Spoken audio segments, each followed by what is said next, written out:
নাটক শেষ, আবারও জাতীয় দলে ফিরছেন তামিম ইকবাল। হাতুড়ির আউটের পর এবার জাতীয় দলে ফিরছেন তামিম ইকবাল। বিস্তারিত জানতে ভিডিওটি না টেনে সম্পূর্ণ দেখতে থাকুন। এশিয়া কাপ সামনে রেখেই তামিম ইকবাল বলেছিলেন আর খেলবে না জাতীয় টিমের হয়ে।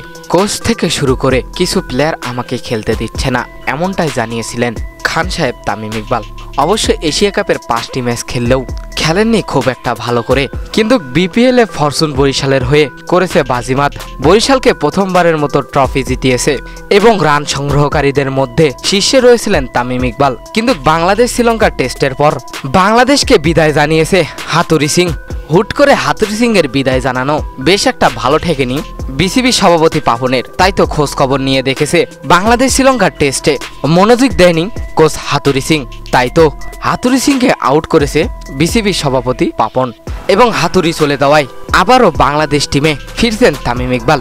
হঠাৎ লাইভে এসে এটাই জানান খান সাহেব তামিম ইকবাল। দর্শক, তামিমের কি জাতীয় দলে ফেরা ঠিক হবে? কি মনে হয় আপনাদের? জানিয়ে দিন এ বিষয়ে আপনাদের গুরুত্বপূর্ণ মতামত আমাদের ভিডিওর কমেন্ট বক্সে। ধন্যবাদ।